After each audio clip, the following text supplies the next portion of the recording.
So I never realized coming into this relationship that we both brought suitcases, figurative suitcases that were filled with our history, our experiences, our family of origin, our DNA. And that as we would come to know one another, we would gradually unpack those suitcases. Yeah, I mean, we used suitcases to throw clothes in. We didn't realize that a lot of the things that have happened to us or things that we just experienced in life would have an effect on how we did life. And so this is our story, but there's probably a lot of people listening and watching that have similar stories. So let's unpack it. Okay, one piece at a time. Yeah, here we go. So Jose and I met the summer of 1980, which was a lifetime ago. But at that time, I always attended church. I mean, I was at church Sunday morning, Sunday night, Wednesday night, Thursday night for visitation, Friday night for college and career. And if there was something going on Saturday, say there was a choir practice, I was there as well. And the reason we were always at church was because we knew it made the pastor happy. Yeah. And my dad was the pastor. Yeah. And we wanted Daddy to be happy. Wanted him to be happy.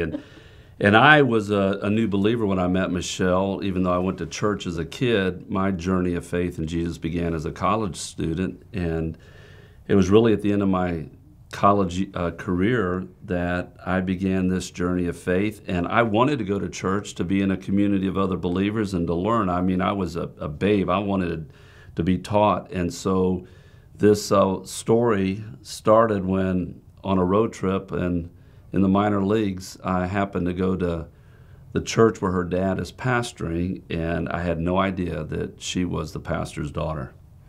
Yeah, at this little church, when someone that wasn't a part of our church appeared, everyone took notice. Everyone was aware that the stranger was present.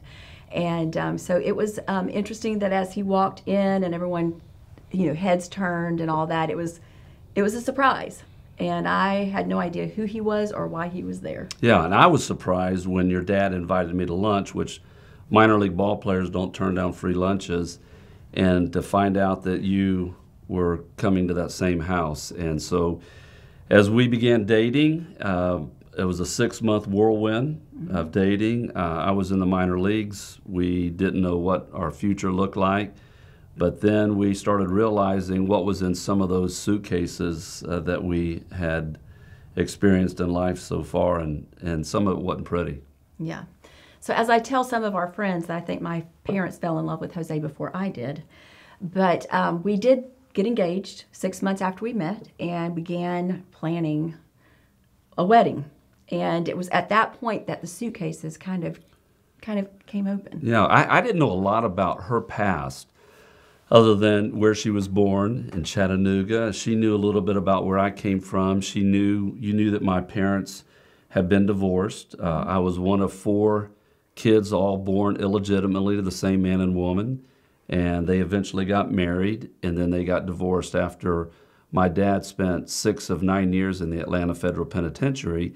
And so I had shared a little bit of that with Michelle. I didn't go into depth about a lot of the painful experiences that we had growing up, but it really, it began to start to be revealed as we started preparing for marriage. Yeah. Weddings are very revealing. I've discovered that in the work that I do, that you find a lot about family dynamics when you start dealing with planning a wedding.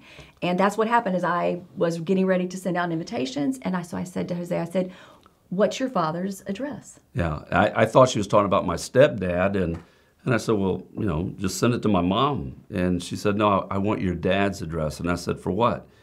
And she's like, because I'm going to invite him to the wedding. And I was, what wedding are you talking about? Not our wedding. And she kept going down this road about, yeah, I'm going to invite him. And I was like, no, you're not. And she said, yes, I am. And so I tell people we had our first family growth session. Some people would say an argument, but we weren't even married yet, and we were in the middle of a conflicting issue. Yes. And I had no idea that the history behind all of this was a very painful one. And I did not realize how impactful this decision could be. And so we began talking about it, and he was very resistant initially. But I felt like we needed to include all of the family, that we needed to make this a family situation. And I didn't understand why we just couldn't invite him. Why couldn't he just be present, if nothing else? Yeah, for me, it was, she had no idea the pain that we had experienced growing up. My dad was arrested when I was 5. He was sent off to the Atlanta Federal Penitentiary, sentenced to 9 years. He ended up serving 6. I remember, a lot of the painful experiences when he got out of jail, thinking that we'd be a family together. And very shortly after, about a month actually, before my parents were on the road to divorce, I had to jump off our back porch on his back and just beat on his back because he was physically hurting my mom. And so, when she says, "Hey, I want to invite your dad to the wedding," it's like all of a sudden just a rush of emotions and almost anger. And, I think I had a lot of reason to be. He came to my Little League games, but never came to a high school game, a college game, a minor league game. And at this time, I was not in the big league, so I couldn't say that yet. But it was just painful. And for many of you, maybe you're thinking, well, I can say that I understand what you're saying, Jose, because I've had those same feelings with my dad or someone else that has hurt you. And so she asked the big question. Mm-hmm. Yeah, I started being concerned because I felt like if there's this kind of animosity going on because of another relationship, could that creep into our relationship? And so I asked Jose the big question. I said, haven't you ever forgiven your dad? Yeah. That stung. Yeah, I had to think about that. Not because I didn't know the answer, but I didn't know how to express it. And so I came up with what I thought was the best way to justify me not forgiving him. And I said, forgiving him, he doesn't deserve to be forgiven. And that's when Michelle looked at me and with those beautiful green eyes that I adored, said, "Do you deserve to be forgiven?" And it was like a sword, just kind of like just nailed me in the chest. I hate when she's right, but she was. And I had a very unforgiving heart. And I wanted him to pay for the hurt that he had done to our family. Yeah. And I did not understand the depth of what he had experienced. But this was the beginning of me learning to understand what had happened in the past with him and his family. And so I also felt like that if he couldn't forgive his dad, what might I do in the future that would be unforgivable? And so that was a red flag for me. It was a concern. And I knew that he was new in his faith, and I knew that there was growth that was necessary. And I think this was a pivotal point in our relationship. Yeah, and I'd say that I didn't really understand. I knew that I wanted to be forgiven for my sins. I mean, I didn't want to go to hell. I wanted to go to heaven. So yeah, I'm going to accept the forgiveness that God offers to us, and by allowing his son to die in my place. And yeah, I received forgiveness for my sin, shame, and guilt because of what Jesus did on the cross. But that little verse that says, if you won't forgive others, neither will your heavenly Father forgive you, it became emboldened. And it's like, okay, I know I should forgive, but man, this is difficult. And if you've been hurt, you've been wounded, you're probably thinking the same thing. Yeah, it is difficult, and I don't want to do it. And then people help me understand that not forgiving someone else is like you drinking poison thinking they're going to get sick. It doesn't happen like that. So the Spirit of God began working. It wasn't like, I heard voices, and Michelle wasn't nagging me about it. But I really sense the Spirit of God wanting to set me free from this unforgiving heart, but I really didn't know how to do it. And I remember calling up my dad and telling him that I was going to get married and met an incredible woman, and I, wanted to invite him to the wedding, but I knew that this was going to cause some unbelievable pain in my family because my mom sacrificed so much for us, and for me to invite him to the wedding was going to cause chaos. I mean, you're talking about major issues. And I did. I got it from my aunts, my uncles, my cousins, my sisters, my brother. How could you do this to Mom? Of all that she's done for you, how could you do this and invite him to the wedding? And so as I'm going into this phone call with my dad to let him know that I'm getting married, I had to start off with, before I tell you about the wedding, I want you to know that a couple of years ago that I trusted Jesus. I believe that he is the Son of God. He died on the cross. He was buried. He arose, and I believe that he's forgiven me of all my sin. And he also is leading me to have a forgiving heart. But I need to ask you to forgive me for having a hatred towards you.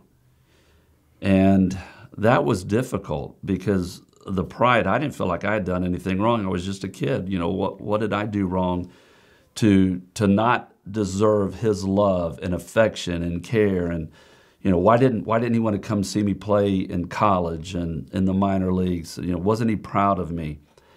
And so he kind of gave a flippant answer like, yeah, that's fine. Nothing, no really depth. But what took place was I began starting to experiencing this transformative thing in my own life because of expressing forgiveness. And I think it's James Dobson that said, forgiveness is like setting the prisoner free and finding out you were the one held captive. And so they did come to the wedding. There wasn't a fight, which was always a good thing when there's not a fight at a wedding. Yes.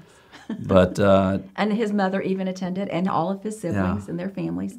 So there was an interesting stake put into the ground on that day. Almost like I drew a line in the sand saying, it wasn't so much that I'm honoring my wife over my mom. It was, Mom, I'm going to do the right thing. And I know this might be painful for you, but I'm not doing it to hurt you. And I hope that you understand that. And it was years later, as my mom was passing away, I wrote her a tribute. And in one of the lines I put, you were an imperfect mom that was perfect for me.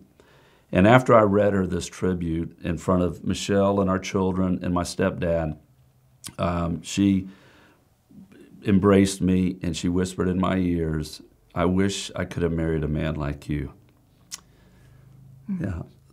That was a long process. Yeah. But that began, that initiative of inviting Jose's father to the wedding and stepping through that huge portal of chaos began the process of building a semi-relationship with your father. Yeah, well, it started in 1981, and so for 13 years I began, we initiated, hey, we're coming to Tampa, love to see you. I'd invite him to all my baseball games, never would come. We sent him Christmas cards and just, notes from pictures of the children as they grew, different things. So this was 1994. In January of 94, I went down to Atlanta to speak at actually the same prison my dad was in, the Atlanta Federal Penitentiary, with the Chuck Colson Prison Fellowship Group. And while there, I remember walking down the same hall, seeing the same visitation room, and after speaking to a group of men, I do remember telling these guys on my opening lines, hey, man, I was in this prison as a 5-year-old boy, and some guy goes, man, you was a bad dude. And I was like, well, I was visiting my dad. I wasn't an inmate.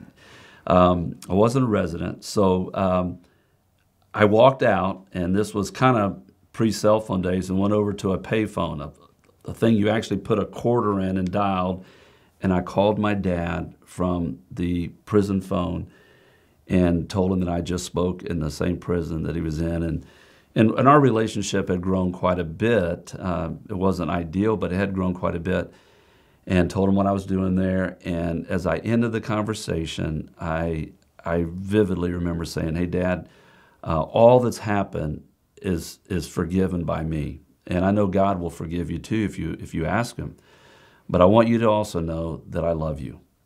And I just shut up. I didn't say a word. And what he said knocked me to my knees, because it was the first time that I'd ever heard it, when he said, I love you too, son. So that was 94, and then 3 years later, at a Promise Keepers in Tampa, Florida, and that's kind of a unique story, which really kind of helps us as men understand why we need other men in our life to help sharpen us. But that's the big one. Yeah, Jose was in an accountability group with several men at that time, and they knew that his story with his dad. They knew the backstory, and then they also knew that he was going to be traveling into Tampa with a business event that he had going on down there. So he was going to be speaking at a corporate group, and one of his guys said, "Jose, here you're going to Tampa. You know, Promise Keepers is there this weekend." And Jose was like, "So?" Yeah, he's like, "Well, your dad lives there." And I was like, "Yeah." And he goes, "Well, invite him." I was like, "He's not going to go." And he says, "Well, he may not go if you invite him, but he definitely won't go if you don't. So you invite him." I said, "I'm not going to go. I'm not going to throw myself out there again for one more opportunity to be rejected." I said, "Listen, we've got things kind of smoothed over, and that's just where it needs to stay." And he said, "Call him." And he wasn't going to let me get away with it without doing it. So I called my dad and I said, "Hey, I'm coming to Tampa." "Yeah, what for?" "Well, I'm speaking at this event." And he says, "By the way," I said, "By the way, there's this thing going on at Tampa Stadium Friday and Saturday. And I was thinking about coming. Just wanted to know if I invite you, would you like to go?" See, I left myself a little out there because if he says no, I wouldn't go. And I was like, "Well, I'm not inviting you. I just wanted to know if." But he said, "Yeah, I'd like to go." And I was kind of shocked. I was like, "All right, you're invited." So we set up the time to pick him up. And if you've been to a Promise Keepers, you know what it's like. They really present the gospel on Friday night. It's one of the opening things they do. They unapologetically share it's faith alone in Christ alone. You can't add to what Jesus did on the cross. And if you're there and you're trying to get something out of this weekend, it really won't make sense until you put your faith and trust in who Jesus is. Go all in with him. And so he and I were sitting there, and we sang a few songs, and then they shared the gospel as clearly presented as you can imagine. The two guys that were speaking there, one was a guy named John Guest and another named Crawford Loritz, and I happened to know both of the men and had called them and told them that I was going to be in Tampa. In fact, the event that I spoke at was the hotel they were staying in. And so I left them a message, and by the time I got to my mom's house that afternoon, they had both called and said, "We'll be praying for your dad." And they did. And so when they presented the gospel, it was just as clear. It was that Kairos moment that he was right there to whether or not he was going to trust him. And they had us all stand up, and they said this: "Some of you guys have brought your son." Now, they had just led us in the prayer, not a magical prayer, but they just led us in the prayer. If you want to trust Christ and acknowledge that he is the Christ, he died on the cross, he was buried and he arose, and faith alone in him will allow you to have your sins forgiven, trusting that he did it all for you. And they invite us to pray that prayer for those that have not. And my dad just stood there with his hands behind his head down, didn't move. And I looked over him a couple times, just wondering, what was going on in his mind. And when they said, "Some of y'all invited your sons," you need to put your arm around them and look them in the eye and ask them that question. And my dad never budged, never moved. And as I was praying, I began praying harder because I knew what those guys were going to say next. And they did. "Some of y'all invited your dad and brought your dad here. You need to do the same thing. You need to look him in the eye and ask him that question. Ask him, did you just make the greatest decision in your life by trusting Jesus?" And I wrestled with God in a big way. I was like, I'm not doing it. There's no way that I'm going to put my arm up here for him to throw my arm off. I had imagined all kinds of things that he was going to do. But I just, I don't know how, because he said it. You all need to look at your dad. And I was like, I'm not going to do it, God. I've been rejected enough. But I did. And he looked at me, and he was speechless. He didn't say a word, but I asked that question: "Dad, did you just trust Jesus as your Lord and your Savior? Did you just invite him to be the Lord of your life?" And with tears in his eyes, he said, "I did, son." And I said, "Okay, wait a minute. Are you telling me that you're trusting Christ and Christ alone, that it's not a religion, that you're putting your faith in the finished work of Christ on the cross? Are you telling me that?" And he said, I am. And I said, listen, they're inviting us to walk forward as a public declaration of what's taken place in our heart. I said, you don't have to go, but if you want to go, I'll walk with you. And he said, I'd like to do that. So I just grabbed his arm and put my arm up on his shoulder, and he kind of held on to me, and we walked right down the middle of that football field and stood before the platform there, and Crawford was up on the stage, and I saw him, and he pointed to me, and I waved to him, and I said, this is my dad, and he just trusted Christ. And he was like, yes. And I looked at my dad, and I said, Dad, would you like to pray with me? And he said, I'd like that. And we just got down on our hands and knees, and we prayed for the first time, only time we prayed together. He died shortly thereafter, but I circle it all the way back to the question that Michelle asked. Have you forgiven your dad? See, I really didn't understand what forgiveness was. I thought forgiveness was kind of like you pretend something didn't happen or it didn't hurt, or that you can only be forgiven if you have some conditions attached to it. Mm-hmm. And I didn't realize that the freedom and experiencing a forgiven life, and as well as forgiving someone who didn't deserve it, because essentially that's what God did for us. We didn't deserve it. Right. I think a lot of times we confuse what forgiveness is and what forgiveness isn't.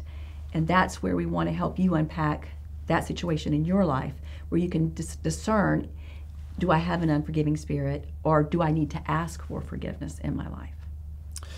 Yeah, I remember reading a Sports Illustrated article in 97. It was about Bo Jackson, who I think is one of the greatest athletes of all time, an all-pro in football and an all-star in baseball. And he said he was jealous of his teammates because they never saw his dad. He was jealous of his teammates because their dad would come watch them play and then hang out with the man in the locker room after the game. And Bo says, my chair sat empty because my dad never came to see me play. So that's one thing I got in common with Bo, because my dad never saw me play a major league game, minor league game. And it still wounds, it still hurts. And so forgiveness is not pretending that it didn't happen, but it's allowing me to manage the pain. And it stings sometimes still. Yeah. And I think sometimes we have to remember that it's not an automatic cure for the hurt. No. That takes time and effort and the rebuilding of trust. And to some degree, that trust was rebuilt with you and your dad.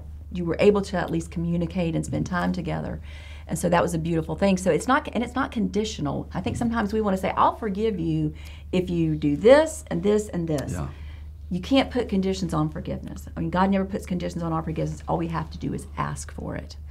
And so that's where we have to learn the things that forgiveness is and the things that forgiveness isn't. Yeah, when you and I, sometimes if I break your window at your house, which I did my neighbor's house a lot of times, he'd forgive us, but we would make restitution. We would work in his yard to pay for the window, whatever. God doesn't call us to make restitution with him, but sometimes in our relationship, there's things that I do to build trust back up. Mm-hmm. Just because you forgive me for something, or just because your spouse has forgiven you for something, anyone, you may need to start making those small deposits of trust again, and there may be something you need to do to help show that you truly are allowing the Spirit of God to change your life, so that you don't go down that dark path again, whatever it may be. And I think that with my dad, even though I did not require him to do any of that to be forgiven, it was neat to get that unexpected phone call occasionally towards the end of his life, just to say hi. So, forgiveness is a powerful thing. Yeah. I've told that story a lot, but it still gets us. I think another thing that people have to remember, too, about forgiveness is it doesn't mean that things always go back to the way they were before.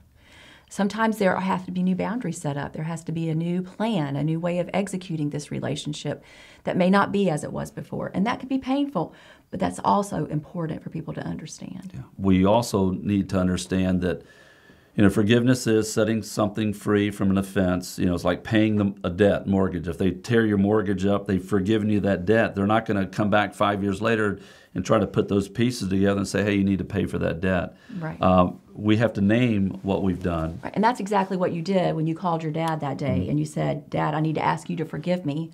So you named it, and then you owned it. I have sinned by harboring bitterness and anger towards you. Yeah, and I didn't say, I wouldn't have done it if you wouldn't have done this. I took full ownership of the sin in my life. I had an unforgiving heart. And a lot of times because of pride, we want to justify our sin. We want to justify, well, I'm not going to forgive them because they'll never change, or they've done it again. They've been repeat offenders. So we have to name our sin. We have to own our sin. We have to kind of feel what it's like to be the victim. Yeah, you have to feel the pain of the other person. And that even though your father wasn't feeling really any pain, I mean, he had kind of just dismissed you for a period of time in your life. But in a personal relationship where we violated one another with lack of trust or whatever it is, we have to feel what the other person is experiencing when we want them to forgive us. We need to experience their pain. Yeah, and then when it comes down to the bottom line is, I changed, and it changed me by being able to forget. So I had to change my behavior towards him. I wouldn't bring up the past. Right. If he brought it up, I'd say, Dad, it's forgiven. There's no sense in talking about it anymore. It's forgiven. You're forgiven. And a lot of times, particularly when we've really messed up, it's not that we'll ever forget it. We don't want to remember, but we'll never forget it kind of thing. We have to understand that God, when he says he forgives us our sins to be remembered no more, buried in the deepest sea and removed as far as the east is from the west, not the north from the south. I can start going north and eventually I'm coming south, but I can head east and I'll never meet up with west. And so I think that that's where when we make those conscious decisions to forgive, it's like you choose not to remember it against me anymore. God doesn't have spiritual amnesia. He's omniscient. He knows what we've done wrong. He just chooses not to remember it against us anymore. And I wonder how you're doing. I wonder how you're doing with your spouse or a loved one or someone who's hurt you. Are you rehearsing that hurt over and over again? Because if you do, you're not hurting them, you're just hurting yourself. Yeah, so we want to help you learn to let it go. And we want to free you, as Jose said, that he found out that he was the one that was held captive. It wasn't anyone else. And then you want to free the other person from the attitude that you have towards them, that resentment, that anger, that bitterness that you're holding. You want to free them from that and free yourself from it too, because it's so unhealthy and so unhelpful when you hold that bitterness and anger inside. And then you want to free both of you from the past. Trust that you can rebuild this thing together. And like I said, it may need some parameters initially. There may be times where you have to say, we'll start off, with this much interaction, and then we'll expand it as we go. But then you free yourself from doing it by yourself, because ultimately Jose could have never forgiven his dad without the power of the Spirit. Yeah. You never even wanted to ask for that forgiveness. Well, I mean, we talk about what would Jesus do and how nice it would be, and I remember, hearing that, would you rather have Jesus with you 24/7, or would you rather be filled with the Spirit? And the right answer is, I would rather be filled with the Spirit, because Jesus said, it's better for you that I go away, because I'm sending the Spirit. And so that same Spirit we have access, and he fills us daily. Not that we get more of God, but he gets every part of our life, and that's what allowed me to do it. Even as a young babe, just beginning this journey of faith, is that I knew the Spirit was the one that was working in that whole process. Yeah. So we've been married for 42 years. We've unpacked a lot out of our suitcases. It's really surprising, though, that sometimes we'll find something else in there that we haven't really ever discussed or ever even talked about. So we still keep unpacking our stuff. But that's the beauty of forgiveness and care, that we continue to forgive one another and love one another and work through the difficult issues in our relationships. Something you can practice every day, multiple times. So be a good forgiver. That's what a good marriage is. It's two people that are allowing the Spirit of God to work in their life to become great forgivers and to outserve one another.